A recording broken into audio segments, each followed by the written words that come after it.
저는 상법 개정에 대해서는 제가 되게 강력한 확신을 가지고 있어가지고 특히 민주당에서 활동하는 정치인, 국회의원이라고 하면은 이 상법 개정에 대해서는 절대 반대해서는 안 되고 저는 소명감을 가져야 된다고 생각하거든요. 왜냐하면 우리가 정치적 민주주의 달성했던 거와 마찬가지로 경제적 민주주의를 달성하는 과정이기 때문이에요. 우리나라 주식시장에는 같은 주식을 가지고 있어도 평등하게 취급되지 않는 어떻게 보면 이제 비민주적인 그리고 경영을 잘하든 못하든 주가가 오르든 내리든 그 회사 믿고 투자해준 투자자들이 돈을 벌든 못 벌든 경영자들의 경영권이 마치 신성 불가침처럼 그렇게 다루어지는 이런 시장 문화를 바꾸지 않으면은 우리나라에서는 지금 뭐 미국장에서 환호받는 그런 스타 기업인이나 그런 각광받는 그런 기업들이 나오기 어려울 거라 생각하거든요. 그래서 이제 그런 측면에서 꼭 필요한 법이고요. 저는 상법 개정이 뭐야? 라고 관심 갖는 뭐 의원들이 그렇게 많은 건 아니지만 어쨌든 그 안에서 단단한 공감대는 지금 형성돼 있다고 생각해요. 그리고 이재명 대표를 포함한 지도부도 그 우리가 최근 몇 달 동안 많은 내부 논의 거치면서 설득의 과정이 있었고 지금 합의가 되어 있는 상황이고요. 근데 다만 우리가 계엄과 탄핵이라고 하는 정말 뭐 있어서도 안 되고 자주 경험하지 않는 정치 상황을 겪고 있는데 계엄령이 발령된 그 다음 날 이제 민주당이 주최하는 굉장히 대규모의 상법 개정 토론회가 있었고 그 12월 4일 날 그 토론회를 하고 12월 중에 법사위 법안 소위를 통과시키고 전체 회의하고 본회의 올려서 사실 12월 말에 통과시키는 저희 내부적인 일정이 있었거든요. 근데 그거는 이제 지금 아주 특수한 정치 상황으로 인해서 깨진 상황이죠. 근데 지금 이제 사실 저의 고민은 이런 게 있어요. 일단 최근 정치 상황 보셔서 아시겠지만 여야가 어떤 정책적인 사안에 대해서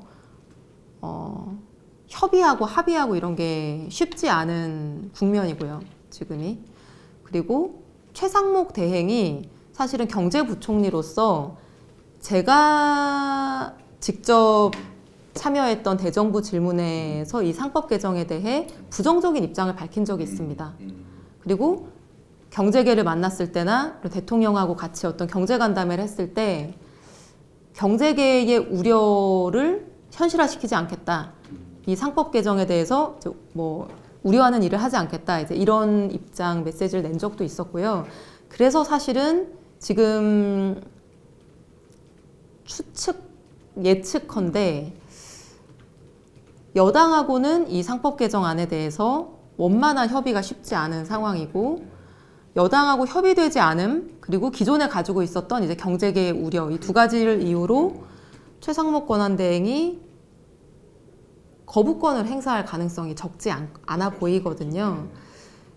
그런데 정부가 거부권을 행사할 거라고 해서 필요한 법을 통과시키지 않을 거냐라는 질문에 대해서 저는 이제 일반적으로 꼭 필요한 법이면 그거는 추후에 정부가 이제 정부 스스로 정치적 책임을 지고 거부권 행사하는 한이 있더라도 국회의 의지는 또 다수당의 의지는 보여줄 필요가 있다라고 생각해 왔었는데 지금과 같은 대통령 탄핵, 총리 탄핵 그 이후에 이제 세 번째 사령탑이 서 있는 상황에서 이런 견해 차이로 계속해서 이런 갈등의 요소들을 쌓아 나갈 거냐 하면 이제 거기에 대한 고민이 좀 있는 거는 사실이에요. 그래서 이 부분은 좀 토론이 필요하고요. 일단은 법사위는 지금 예정된 프로그램을 진행하고 있거든요.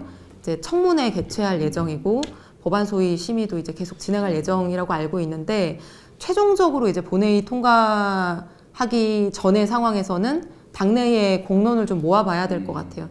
지금 우리 내부에서는 합의가 있고 나름 설득이 완료되어 있고 우리는 이제 이거 하겠다는 의지가 명확하지만 이거를 이제 지금 현재의 상황에서 권한대행한테 넘기는 게 상법 개정뿐만 아니라 여러 가지 정치 상황, 경제 상황을 이제 고려했을 때 최적의 선택일 거냐. 이거는 이제 토론할 여지가 있다고 생각을 합니다. 근데 민주당의 의지는 저는 의심 안 하셔도 될 것 같아요. 네. 근데